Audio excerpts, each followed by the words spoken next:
ज्यांच्या नेतृत्वामध्ये जिल्ह्यामध्ये आपण अतिशय चांगला विजय संपादित केला ते आपले जिल्ह्याचे पालकमंत्री चंद्रशेखर बावनकुळेजी, आपले बिनीचे शिलेदार असलेले सन्माननीय आमदार आशीष देशमुखजी, सबीर मेघेजी, चरणसिंग ठाकूरजी, आपले दोन्ही अध्यक्ष या ठिकाणी आनंदराव राऊत आणि मनोहर भाऊ, त्याचप्रमाणे माननीय डॉक्टर साहेब, या ठिकाणी उपस्थित असलेले आपले सर्व माजी आमदार आणि उपस्थित सर्व नवनिर्वाचित नगराध्यक्ष, नगरसेवक, आपले सर्व पदाधिकारी, या निवडणुकीमध्ये निवडणूक प्रमुख असलेले अरविंदजी गजबी आणि प्रदेशाकडनं ज्यांना जबाबदारी दिली होती ते प्रवीणजी दटके आणि उपस्थित सर्व भगिनी आणि बंधूंनो, पहिल्यांदा तर मी नागपूर जिल्हा भारतीय जनता पक्षाचं अतिशय मनापासून अभिनंदन करतो की आपण सगळ्यांनी या निवडणुकीमध्ये एक अभूतपूर्व अशा प्रकारचा विजय मिळवला आणि 27 पैकी 22 नगरपालिका भाजपच्या झेंड्याखाली आपण जिंकलो. आणि एकूणच आपण जर विचार केला तर जसं डॉक्टर साहेबांनी सांगितलं की आपल्या महायुतीच्या 24 नगरपालिका त्या ठिकाणी निवडून आल्या आहेत आणि 2 नगरपालिका आपण कमी मतांनी हरलो. पण मला असं वाटतं की अतिशय उत्तम अशा प्रकारचा निकाल हा आपल्याला मिळाला आहे आणि म्हणून नागपूर जिल्ह्याच्या सर्व नगरपालिका क्षेत्रातील मतदार भगिनी आणि बंधूंचं मी त्यांचे मनापासून धन्यवाद देतो, त्यांचे आभार मानतो की त्यांनी हा विश्वास भारतीय जनता पक्षावर दाखवला. कालच्या निकालाने एक गोष्ट अतिशय स्पष्ट केली आहे की महाराष्ट्रामध्ये नंबर 1 चा पक्ष हा भारतीय जनता पक्षच आहे.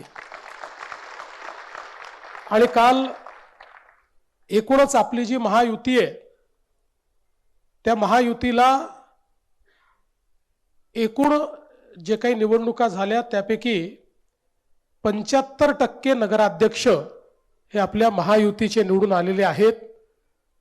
आणि आपण जर विचार केला तर जी महाविकास आघाडी होती त्यांचे एकूण सगळे मिळून 50च्या जवळपास फक्त नगराध्यक्ष आले आहेत आणि आपले 210 नगराध्यक्ष निवडून आलेले आहेत.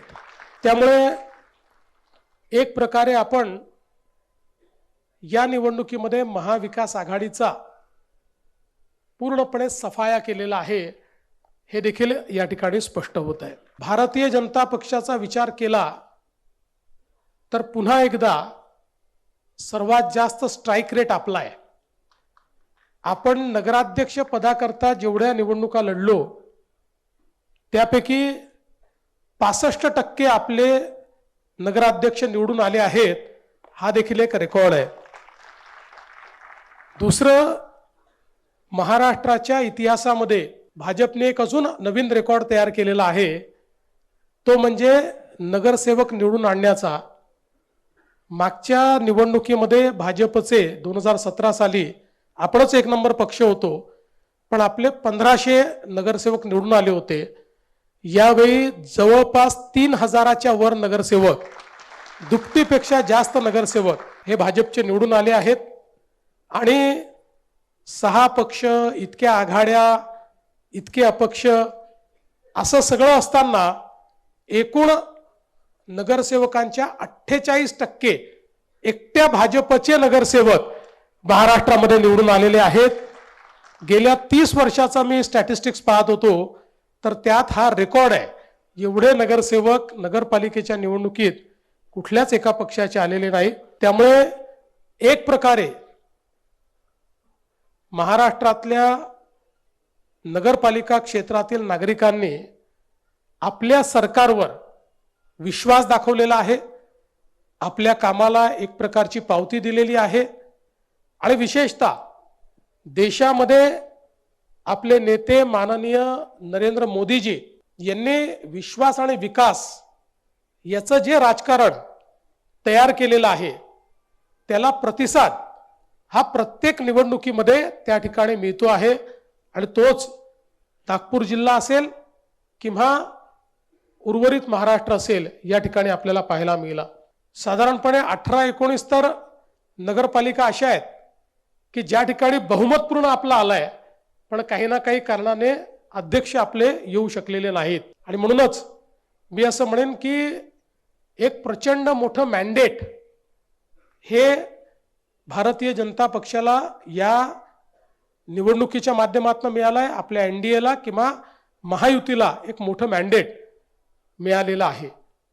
आज आपण नागपूर जिल्ह्याचा विचार केला तर ज्या प्रकारे अभूतपूर्व अशा प्रकारचा विजय आपला झालेला आहे, मला असं वाटतं की हा नागपूर जिल्ह्याच्या इतिहासातही एक प्रकारे अनेक विरोधकांचे किल्ले हे पूर्णपणे उद्ध्वस्तच झालेले आपल्याला पाहायला मिळत आहेत आणि जवळजवळ सगळ्या मोठ्या ज्या नगरपालिका आहे, एक काटोलचा अपवाद सोडला तर सगळ्या मोठ्या ठिकाणी आपण चांगल्या पद्धतीनं निवडून आलेलो आहोत।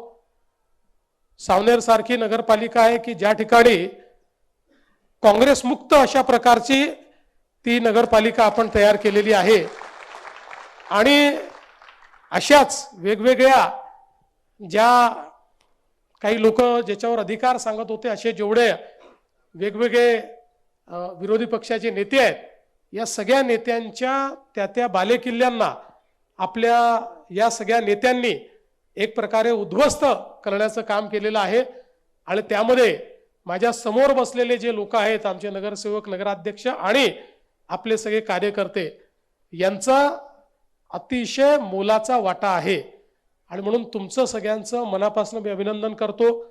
खरं म्हणजे कालपासनं मी खूप अभिनंदन स्वीकारलेलं आहे, पण या अभिनंदनाचा खरा वाटेकरी मी नाही किंवा त्याचा खरा मानकरी मी नाही। वाटेकरी नक्की आहे पण त्याचे खरे मानकरी तुम्ही आहात। तुमच्यामुळे हे सगळं अभिनंदन, या मंचावर बसलेल्या सगळ्या नेत्यांमुळे हे अभिनंदन या ठिकाणी मला स्वीकारायला मिळत आहे आणि म्हणून तुमच्या सगळ्यांचे मी मनापासून आभार मानतो। कामठी स्थापनेपासनं या ठिकाणी पहिल्यांदा आपण निवडून आलो आणि तो देखील मला असं वाटतं की एक रेकॉर्ड कामठीने केलेला आहे आणि विशेषतः आपल्या विधानसभेच्या निवडणुकीनंतर बावनकुळे साहेबांनी चंग बांधला होता की आता विधानसभेचा जरा जो काही वचपा आहे, बदलाने म्हणत नाही पण वचपा हा नगरपालिकेत काढायचा, तर तो निघालेला आपल्याला पाहायला मिळतो कामठीमध्ये आणि एक ऐतिहासिक विजय हा कामठीने दिलेला आहे। आमच्या वाडीने पण ऐतिहासिक विजय दिलेला आहे। खूप चांगल्या पद्धतीनं त्या ठिकाणी मोठ्या फरकाने आपली सीट जी आहे 10,000च्या वर ही त्या ठिकाणी निवडून आलेली आहे। उमरेड सारखी आपली जी काही नगरपालिका आहे तिथे प्रचंड मताने आपण, रामटेक जिल्हा जो आहे तो जिल्हा हा काँग्रेस मुक्त झालेला आहे आणि भिवापूर नगरपालिका ही पहिल्यांदाच आपली भाजपची निवडून आलेली आहे। आता तुम्ही इतके रेकॉर्ड केले आहेत की प्रत्येक रेकॉर्ड जर सांगायला लागलो तर माझा गोंदिया कॅन्सल करावा लागेल। आता मी तुम्हाला एवढंच आश्वस्त करतो, बावनकुळे साहेब असतील, मी असेल, आपले आमदार असतील, आपले नेते मंडळ असतील, यांच्या नेतृत्वामध्ये ही जी 27 शहर आहेत, भले आपले महायुतीचे 24 असतील, 3 आपले निवडून आले नसतील, पण 27 शहरं जी आहेत या 27 शहरांमध्ये अतिशय चांगल्या प्रकारचा विकास करायची जबाबदारी ही आम्ही घेतलेली आहे आणि त्यात आपले जे 22 शहर आहेत ते 22 शहरं मॉडेल शहरं कशी आपल्याला तयार करता येतील हा प्रयत्न आपण करू। इतरही शहरांमध्ये आपण चांगलं काम करू आणि विशेषतः जे आपल्या प्रधानमंत्र्यांचा संदेश आहे की नागरी जीवन हे चांगलं असलं पाहिजे, त्याच्यामध्ये गुणात्मक परिवर्तन झालं पाहिजे, तशा प्रकारचं परिवर्तन आपण घडवू। तुम्ही एक चांगली सुरुवात केलेली आहे। आता महानगरपालिकेच्या निवडणुका आहेत, त्यामुळे हीच सुरुवात जी आहे ती आता महानगरपालिकेमध्येही आपण त्याचं प्रतिबिंब उमटवू। महानगरपालिका जिंकू, मग त्यानंतर जिल्हा परिषद आहे त्या जिंकू। सगळीकडे हा विजयाचा आपला रथ निश्चितपणे चालू राहील। पण एक गोष्ट निश्चित आहे की कुठल्याही विजयाने आपण त्या ठिकाणी मातणार नाही, माजणार नाही, हा मात्र एक आपला संकल्प आहे. विजय हा आपल्या कामाची पावती आपण समजायची आणि अधिक चांगलं काम कसं करता येईल, अधिक लोकाभिमुख कसं होता येईल, लोकांना अधिक सोयीसुविधा कशा देता येतील, या दृष्टीने आपल्याला येत्या काळामध्ये प्रयत्न करायचा आहे. मी पुन्हा एकदा आपल्या सगळ्यांचं अतिशय मनापासून अभिनंदन करतो. नागपूर जिल्ह्याने जी आमची मान उंच केली त्याबद्दल सगळ्या पदाधिकारी, कार्यकर्त्यांचे, आमदारांचे, पालकमंत्र्यांचे मनापासून आभार मानतो, माजी आमदारांचे आभार मानतो आणि पुन्हा एकदा आपल्याला धन्यवाद देऊन माझं बोलणं संपवतो. खूप खूप धन्यवाद.